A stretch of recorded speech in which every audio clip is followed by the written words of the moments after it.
چاہتا ہے کہ مجھے خوشیاں مل جائیں، ہر بندہ یہ چاہتا ہے کہ بس میں خوش رہوں، کبھی میں پریشان نہ ہوں، کبھی بھی میرے ہونٹوں پہ مسکراہٹ ختم نہ ہو، یہ انسان چاہتا ہے۔ لیکن سرکار دو عالم صلی اللہ علیہ وسلم کی بارگاہ میں صحابہ موجود تھے تو خوش تھے، حضور کو دیکھ رہے ہیں تو خوش ہو رہے ہیں، حضور کی باتیں سن رہے ہیں تو خوش ہو رہے ہیں، وحی اتر رہی ہے تو حضور اپنے صحابہ کو بتا رہے ہیں، صحابہ خوش ہو رہے ہیں، قرآن پاک کی حضور تلاوت فرما رہے ہیں، صحابہ خوش ہو رہے ہیں۔ صحابہ اٹھے اور اپنے گھروں کو تشریف لے گئے۔ جب واپس آئے نا تو ایک صحابی نے عرض کی، یا رسول اللہ صلی اللہ علیہ وسلم، کیا بات ہے جب ہم آپ کے پاس ہوتے ہیں تو خوش رہتے ہیں، آپ کی باتیں سن کر خوش ہوتے ہیں، آپ کی جو وحی اترتی ہے جب آپ سناتے ہیں تو خوش ہوتے ہیں، آپ کو دیکھتے ہیں تو خوش ہوتے ہیں، لیکن یا رسول اللہ جب ہم گھر جاتے ہیں نا ساری خوشی ختم ہو جاتی ہے۔ کیوں؟ جب گھر جاتے ہیں گھر کے معاملات کے اندر پریشان ہو جاتے ہیں، بیوی کہتی ہے یہ کام کر دو، کوئی پریشانی، ہم سے اولاد خوش نہیں ہوتی، ہم سے گھر والے خوش نہیں ہوتے۔ یا رسول اللہ یہ کیا بات، کیا ایسا نہیں ہو سکتا کہ جیسا ہم آپ کے پاس خوش ہوتے ہیں ایسا ہی ہم گھر جا کے خوش ہوں؟ پیارے نبی صلی اللہ علیہ وسلم نے ارشاد فرمایا ایسا نہیں ہو سکتا۔ اللہ پاک نے دنیا میں انسانوں کو غم بھی عطا فرمایا ہے اور خوشی بھی عطا فرمائی۔ ہاں یہ ہو سکتا ہے کہ جو غم پر صبر کرے نا، جو مصیبت پر صبر کرے اللہ کی رضا کے لیے، تو کیا اس کو انعام ملتا ہے؟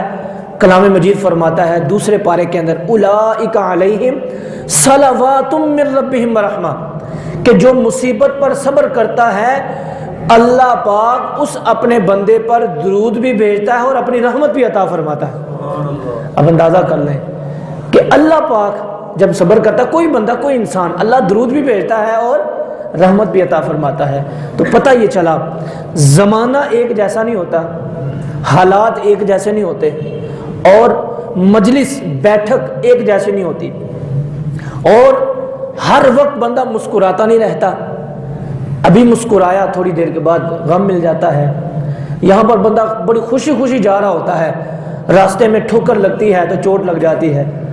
کیا ہے؟ اگر بندہ کہے کہ بندہ ہر وقت خوش رہے تو ایسا نہیں ہو سکتا۔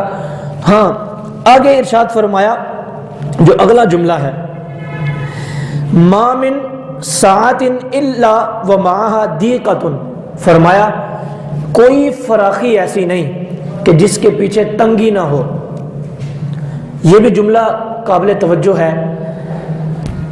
گھر والے تو کہتے ہوں گے، ہماری سوچ بھی ایسی ہوگی کہ روزانہ ہم چھوٹا گوشت کھائیں، ہمارے گھر میں روزانہ انار آئیں، سیب آئیں، ہماری بھی خواہش ہوتی ہوگی بچے ہمارے انار کھائیں روزانہ، سیب کھائیں روزانہ، لیکن ایسا ہوتا نہیں۔ ایک دن ہم گھر والوں کے لیے سیب لے آتے ہیں، گھر والوں کے لیے گوشت لے آتے ہیں، 4 دن گوشت سے محروم رہتے ہیں، 4 دن پھل سے محروم رہتے ہیں۔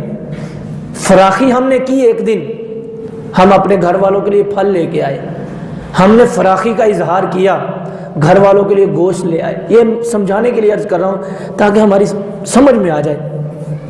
فراخی ہم لے کے آئے، گھر والوں کے لیے کپڑے لے کے آئے، یہ ایک دن فراخی ہوئی، لیکن 4 دن، مہینہ جو ہے نا 2 مہینے یہ فراخی ختم ہو جاتی ہے۔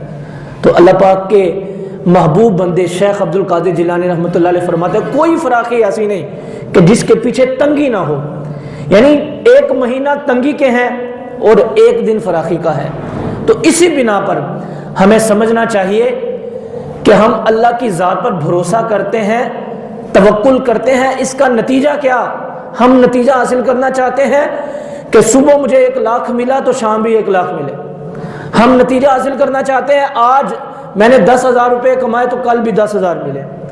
ہم توکل کا نتیجہ یہ حاصل کرنا چاہتے ہیں کہ روزانہ ہمارا اسی طرح معاملہ رہے جس طرح آج مجھے 10,000 روپے ملے، حالانکہ ایسا ہوتا نہیں۔ تو اس بنا پر کہ جیسے ہم اپنے گھر میں اس طرح سوچتے ہیں، گھر والے کہہ دیں نا کل گوشت لے کے آئے تھے آج پھر لے آؤ، ہم کیا کہتے ہیں؟ روز روز تو گوشت نہ کھوائیے، روز تو سیب ہی کھوائیے، روز روز آپ کو ہم انار ہی کھلاتے رہیں۔ جب یہ بات اپنے گھر والوں کو کہتے ہیں نا تو ذرا تھوڑا سا سوچیں کہ اللہ پاک کی ذات کے بارے میں بھی ہم جو توکل کر کے بیٹھ گئے نا کہ روزانہ ہمیں لاکھوں ملیں، روزانہ ہزاروں ملیں، ایسا نہ کریں۔ تھوڑا سا سوچیں ذرا، جیسے ہم گھر والوں کو یہ بات کہتے ہیں، اگر ہمیں اللہ نے کہہ دیا تو پھر کیا کریں گے؟ کچھ بھی نہیں کر سکتے۔ تو اس بنا پر جب ہمیں کچھ ملتا ہے، اس کا نتیجہ کیا ہے؟ جب ہمیں کچھ ملتا ہے شکر ادا کرتے ہیں، اے اللہ تیری رحمت ہوئی تو مل گیا، تو جب نہیں ملتا نا